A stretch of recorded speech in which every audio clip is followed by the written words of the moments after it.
So how we found out London had type 1 diabetes, she had cues going on. We can't turn it off, the monitor.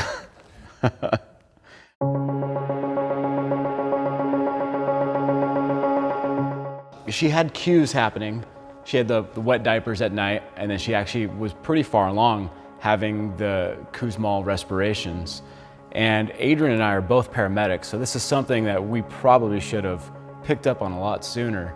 I just felt like I had to take her, and it was Friday at 3:30, so we drove to the doctor, and it wasn't a doctor I was familiar with, but she's like, well, let's do a blood sugar, and I'm still not thinking, I don't even know why she's gonna test her blood sugar. I'm just sitting there, and then she tested her and came back and it was over 500, and that's when she told me that she had type 1 diabetes and go across the street to the hospital, and that was what I heard, and I called and told him that, and we both just didn't know what to say. It was a shock. So the first 24 hours were just, you were just going through the motions. I don't think we were thinking about it. It hasn't sunk in, and you just do what you have to do. For her, it was really hard because she was still nursing at the time, and so she wanted the comfort, and they wouldn't let me feed her, and so it was like a very emotional thing. They also have to take a lot of blood, and so that was like very traumatic, and I can still remember it to this day because she was so young. Food in general, we had to become cognizant of what was in food itself. I find myself at Costco flipping bags of veggie sticks or healthy alternative items to see carb counts on there, 16, 20 grams per serving. We do a low carb diet for London. She's lots of proteins, lots of vegetables, and those so-called low carb snacks out there truly aren't low carb and would not work for us. So we found out about this organization called Canine Hope for Diabetics through a mutual friend, and she knew the head trainer at the organization. So when London was diagnosed, she said, you might want to look into these dogs. And we are dog people, and we had lost our dog before, so we decided that it'd be a good thing to just have a diabetic alert dog. Being that she's so young, she can't always tell us that she's feeling low or high. In fact, she still doesn't really feel her lows or her highs, so we don't always know. And so what Sherlock does is he can smell her blood sugar when it's out of range. So if it's under 80 or above 150, he'll alert by pulling that Bringsel, that dog toy that you saw. Yeah. And he can smell a football field away. He can smell it a football field away.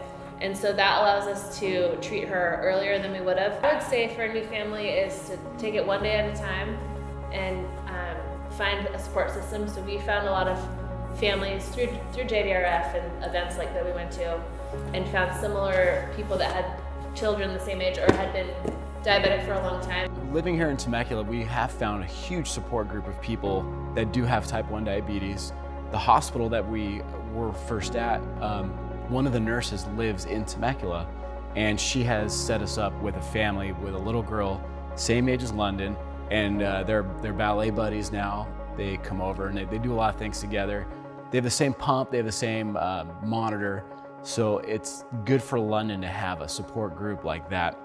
But it's bigger than that.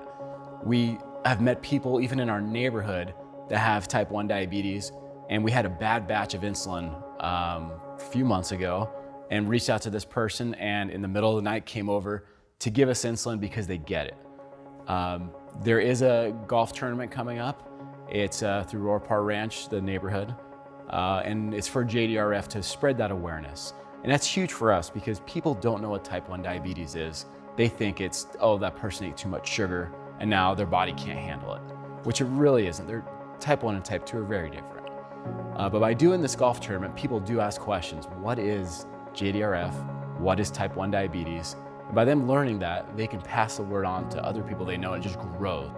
My name is London. Thank you for helping JDRF.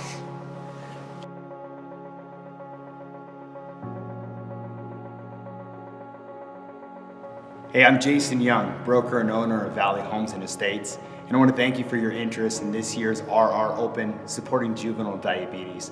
I've been a diabetic since the age of 4, and it's the technology and growth that we've gotten through JDRF that's helped me to achieve a healthy lifestyle and live a normal life. However, people in this world are affected by it a lot differently than I am. It's a growing epidemic, and it's affecting more and more people every year. There are currently 1.25 million people affected by type 1 diabetes in the United States, and they're predicting that number to grow to over 5 million by 2050. It's juveniles like London that you just met in the video that are affected by this disease every day, and your help by supporting our tournament are going to make a difference in their lives.